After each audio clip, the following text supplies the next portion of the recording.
Trader et futur trader, bonjour, ici c'est Thomas. Donc aujourd'hui je vais vous faire une analyse rapide du Bitcoin contre l'euro. En fait, pas grand chose n'a changé depuis la dernière fois. Je vous mettrai un lien de la vidéo en haut de l'écran là. Je voulais quand même revenir dessus parce que franchement ce qui se produit actuellement se produit très rarement. En fait, les cours sont très serrés. Donc du coup, il va forcément se passer quelque chose dans un sens comme dans l'autre, aussi bien à la hausse qu'à la baisse.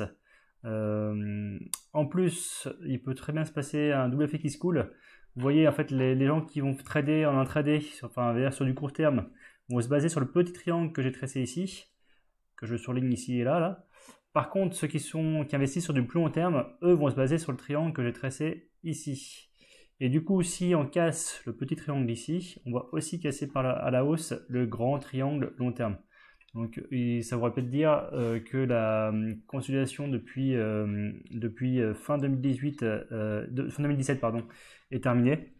Et du coup qu'on reviendrait sur un marché haussier sur le Bitcoin. Donc voilà, vraiment à suivre de très près. À tout moment, ça peut basculer dans un sens comme de l'autre. À tout moment, on peut repartir à la hausse. Donc du coup, à vous vraiment de suivre le Bitcoin en ce moment. Donc voilà.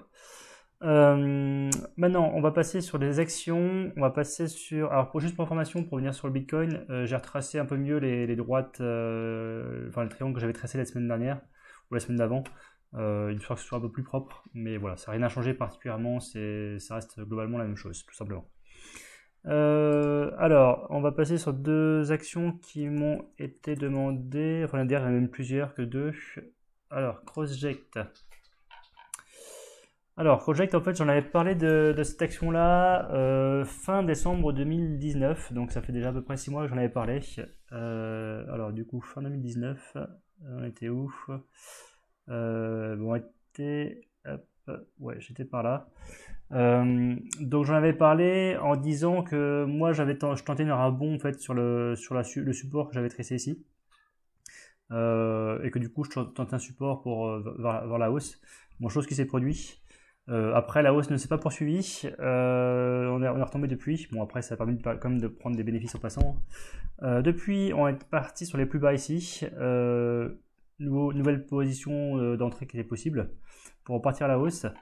Alors, depuis, on a fait hier un cassage à la hausse assez fort, avec des forts volumes. Donc, l'action devient redevenir intéressante. En plus, on peut voir qu'il y avait une espèce de micro-base ici et en plus une base qui était ici. Alors, je vais vite le tracer rapidement. Il y avait une base voilà, qui était très resserrée. Ça a cassé donc ce petit triangle qui est ici, là. Ça l'a cassé par la hausse en cassant la résistance qui était là.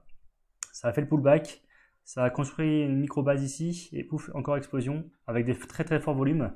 Donc l'action intéresse fortement.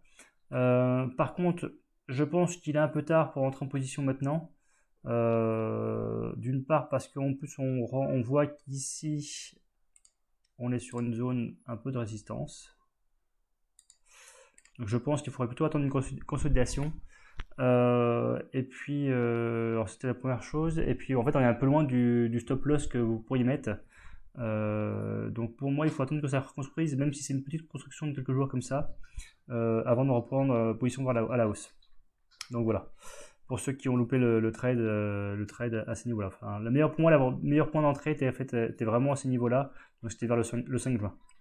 Donc désolé hein, pour la personne qui m'a demandé CrossJect, j'ai mis du temps à venir sur l'action, enfin à faire la vidéo surtout. Donc voilà, mais effectivement c'était une action qui était intéressante, mais qui était surtout intéressante vers le 5 juin. Enfin du coup le lendemain du 5 juin, prendre position le lundi 8 juillet. Oui, lundi 8 juin, pardon. Donc maintenant, il faut attendre une construction pour pouvoir prendre position. Là, pour moi, le stop loss est beaucoup trop loin, tout simplement. Alors, McPhee. Hop, on va passer à McPhee. McPhee Énergie. Alors, l'action qui était intéressante, qui a explosé aussi à la hausse. Là, il n'y a plus de point d'entrée possible. Je vais peut-être revenir en arrière un petit peu, voir un peu ce qui s'est passé. Donc là, on va passer sur chaque barre correspond à un mois de cotation. Donc là, vous pouvez voir, alors je ne sais pas si je l'ai tracé, c'est celle que j'ai tracée, mais hop, je reviens dessus comme ça. Donc en fait, on voyait que là, il y avait une belle résistance long terme qui était bien travaillée, qui était exposée à la hausse. Mais pour moi, maintenant, on peut plus trop rentrer en position. Désolé de ne pas être intervenu plus tôt. Ouais, en fait, là, vraiment, il fallait rentrer en position. Donc, on la voyait en pointillé. Il fallait rentrer en position vers ces niveaux-là. On voyait que ça c'était très très serré. Bon, depuis, ça a explosé à la hausse avec des forts volumes. Maintenant, pour moi, il faut clairement attendre une construction pour pouvoir à nouveau pour rentrer en position. Donc voilà. Bon, après, c'est quand même une action intéressante à surveiller. Les volumes sont arrivés avec des forts volumes. Mais effectivement, je suis désolé, j'ai fait la vidéo trop tard, tout simplement. Alors, une action dont j'avais parlé aussi dans le passé et qu'on m'a redemandé, Median Technology. Alors, je crois que j'en avais parlé le même jour que l'action CrossJect, il me semble.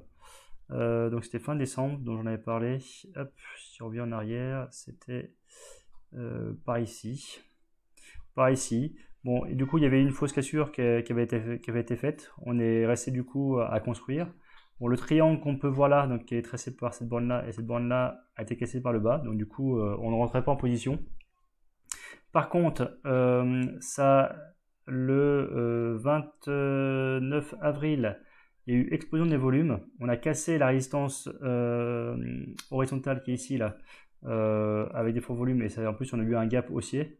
Quand il y a un gap haussier, c'est clairement que la tendance va continuer. Enfin, pour moi, c'est que la tendance va continuer. Statistiquement parlant, en tout cas, c'est le cas. Donc voilà. Je vais juste regarder un truc. Ouais, ça range super. Donc du coup, gap haussier, il y a eu le pullback. Donc du coup, on pouvait en plus reprendre position un peu plus loin. Donc du coup, sur le support, la résistance qui est devenue support. Donc on pouvait à nouveau prendre position vers les 2,10 €. Et là, du coup, on est parti de façon exponentielle un peu. La courbe, elle est quasiment en ligne droite. Là, clairement, ça peut pas durer des jours comme ça, hein. Là, pour moi, on va bientôt avoir une grosse bougie rouge qui va limite englober la bougie verte. Et on va clairement consolider, on va prendre ses bénéfices. Donc, il faut pas rentrer du tout de suite, hein, c'est trop tard. Là, vraiment trop tard pour rentrer sur l'action Median Technology. Mais par contre, on était quand même passé de 2 € à 4 € à 8 €. Donc clairement, l'action fait x4. Donc super opportunité, super action, tout simplement. Si je reviens... Alors du coup, pareil, l'action, dans le passé, on a vu qu'il y avait des forts volumes qui sont arrivés. La construction s'est formée et puis après, il y a eu l'explosion. Je voulais vous dire quoi? Ah oui, non, ce que je voulais vérifier, c'est savoir où était la résistance à long terme par rapport à cette action-là. Je vais revenir un peu en arrière. Ah bah, on est pile poil dessus. On est pile poil dessus. Voilà. Elle est là. Si je la trace. Voilà. Donc là, on est dessus. Donc si je reviens au journalier. Hop. Voilà, on attend dessus, donc c'est fort. Alors, je sais pas ce que fait l'action BN Technologies aujourd'hui. Là, c'était l'action au 22 juin, ce qu'on voit. On est le 23 juin. Je sais pas si elle monte encore aujourd'hui ou si il y a une prise de bénéfice qui est faite dessus. Mais dans tous les cas, s'il y a une prise de bénéfice, ce serait assez logique. On arrive sur une résistance long terme et en plus, clairement, la montée de façon très très forte. Donc ça ne m'étonnerait pas. Mais bon, clairement, ne pas rentrer en position dessus, y avoir des prises de bénéfices qui peuvent pour moi durer plusieurs jours, voire plusieurs semaines. Donc voilà, il faut juste attendre que ça reconstruise et pour revenir dessus. Donc là, bon, c'est une action à mettre de côté, enfin à surveiller, mais je pense que c'est un peu fini pour plusieurs semaines, je pense. Donc voilà, voilà, on va passer à l'action suivante, histoire que la vidéo ne soit pas trop longue non plus. Hop là, argent. Alors, Argenx SE, alors c'est une action qui est assez intéressante. Vous voyez, en fait, elle continue d'augmenter continuellement. Elle a un bon comportement sur le long terme. Hop, on va même revenir un peu en arrière, vous voyez, elle ne fait que monter. Ça, j'aime plutôt bien ce genre d'action. Alors, c'est un peu moins explosif, hein, ce genre d'action. Mais voilà, c'est l'avantage, c'est qu'on n'est pas trop surpris. Là, on voyait qu'il y avait une belle base qui était construite. Ça a explosé à la hausse avec les volumes, cette belle base. Donc du coup, bon après, il fallait tout simplement pouvoir être l'ordre déclenché. Si vous avez mis vos ordres un peu trop près de la résistance, bah forcément vous n'étiez pas servi. Par contre, là, une autre petite base se construit. Donc pourquoi pas prendre à la chasse sur la question de la résistance qui se formera. Après, vous de voir si vous considérez que l'action est trop chère ou pas. Mais voilà, c'était une action qui est quand même intéressante. Elle ne fait que monter. Forcément, de temps en temps, il y a des petites baisses pour les prises de bénéfices, ce qui est normal. Mais voilà, un très bon comportement. Donc voilà, à vous de vous savoir si vous voulez rentrer en position ou pas, tout simplement. Allez, on va passer sur Valneva, puis on va s'arrêter là-dessus pour aujourd'hui. Valneva, alors si je reviens en arrière toujours, pour un peu voir ce qui s'est passé dans le passé. Une action finalement qui n'a pas fait grand-chose, on va dire, à part un peu baisser ou un peu consolider à plat si on regarde vraiment sur le long terme, si on se base par rapport à ici et là, on est au même niveau. Par contre, à ces niveaux-là, on peut voir que il y a une résistance qui se forme. Maintenant, on va passer en journalier.